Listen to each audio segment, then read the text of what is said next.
99% of people that say stuff like that are not willing to do what it takes to make their dreams come true. The Marines have a saying, everybody wants to go to heaven, but nobody wants to die. And that's just real. At the center of bringing any dream into fruition is self-discipline. I believe that self-discipline is the definition of self-love. That when you say that you love yourself, that means that you have behavior towards yourself that is loving. You know, something as simple as food and eating, it's not about your body as much as it is about your mind. It's getting command of your mind to be able to choose actions that are in your own best interest. You cannot win the war against the world if you can't win the war against your own mind. Every day we are choosing, it's not in our own best interest. Right? So if the world is attacking you and the world wants to fight you and the world's trying to hold you down, so you're going to kick yourself in the balls? So you're going to stop yourself from getting what you dream. And I think the word discipline has kind of gotten a bad name. We think about it in terms of punishment. I'm not talking about discipline in that way. I'm talking about discipline in the sense that you forego immediate pleasure for the exchange of long-term self-respect. Self-love is, hey, look, I know you got a test on Monday, you know, and I know you really want to go out with your friends. It's Saturday night, you want to go out, but if you fail that test, you're not going to feel good about yourself. You know, I love you too much to let you go out tonight. Self-discipline is self-love. If you want to be happy, you have to love yourself, which means you have to discipline your behavior. The road to sustained happiness is through disciplining your behavior. This is what I believe, and I'm willing to die for it. Period. It's that simple. I know who I am and I know what I believe. I know who I am, I know what I believe. That's all I need to know. And that's all I need to know. So from there, you do what you need to do. It starts right here. If I don't believe nothing, if I don't believe it, then nobody will. Nobody will believe it.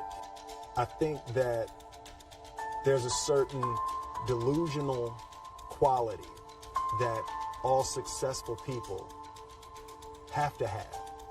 You have to believe that something different than what has happened for the last 50 million years of history. You have to believe that something different can happen. Yeah, it's almost a kind of innocence. I don't want to be an icon. I want to be an idea. You know, I want to represent an idea. I want to represent possibilities. I want to represent magic, right? That you're in a universe and 2 + 2 = 4. 2 + 2 only equals 4 if you accept that 2 + 2 = 4. The one thing that I truly tried to communicate in the interpretation of Ali is the complex simplicity of greatness. Yeah. And how greatness is not this wonderful, esoteric, elusive, God-like feature that only the special among us will ever taste. You know, it's something that truly exists in all of us, you know? And I think what happens is we make the situation more complex. You know, the normal among us, make it more complex than it has to be. Because we're looking for complexity. There's got to be something complex to understand. It can't be that easy. No, it can't be that easy. Fundamental and that big.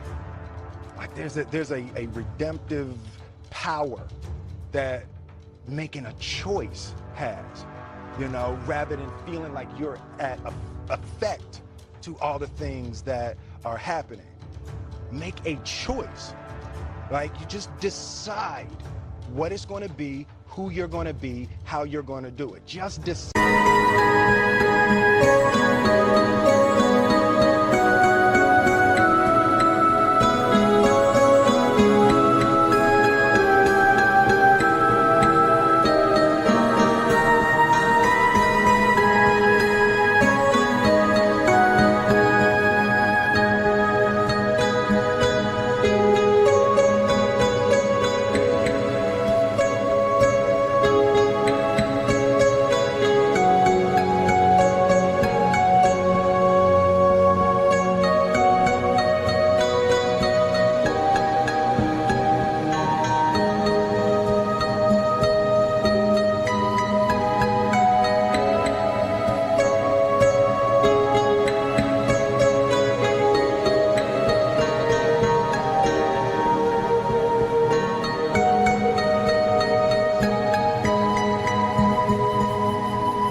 We tend to base our self-esteem on what other people think.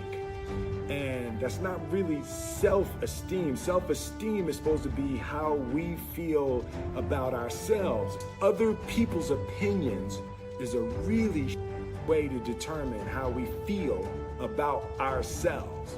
I can create whatever I want to create. If I can put my head on it right, study it, learn the patterns, and you know, it's hard to put into words, some real metaphysical, esoteric nonsense, but I feel very strongly that we are who we choose to be. There was one concept that I would suggest to people to take a daily confrontation with is fear. The problem with fear is that it lies. Why were you scared in your bed the night before? What do you need that fear for? Just don't go. Why are you scared in your bed 16 hours before you jump? Why are you scared in the car? Why could you not enjoy breakfast?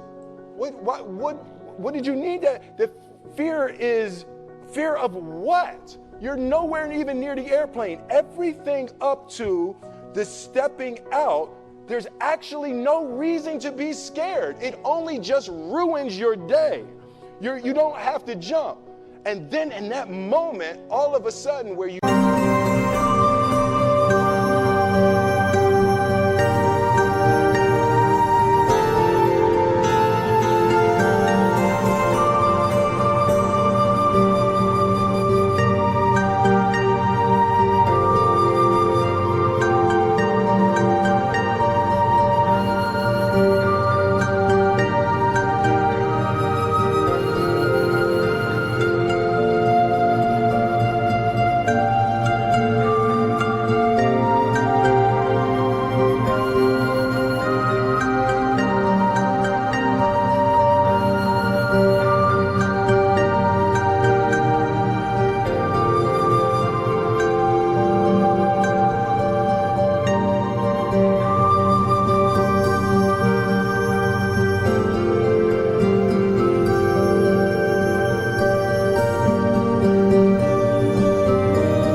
terrified is the most blissful experience of your life. And God placed the best things in life on the other side of terror. On the other side of your maximum fear are all of the best things in life. You realize that the point of maximum danger is the point of minimum fear. You can't be scared to die for the truth. The truth is the only thing that's ever going to be constant. And you can't fear what might happen to you if you were to tell the truth. Because what happens to you if you don't tell the truth is worse than telling the truth will ever be. You don't try to build a wall. You don't set out to build a wall. You don't say, I'm going to build the biggest, baddest, greatest wall that's ever been built. You don't start there. You say, I'm going to lay this brick as perfectly as a brick can be laid. There will not be one brick on the face of the earth that's going to be laid better than this brick that I'm going to lay in this next 10 minutes. And you do that every single day, and soon you have a wall. And I think psychologically, the advantage that gives me over a lot of people that I have been in competition with in different situations is it's difficult to take the first step when you look how big the task is.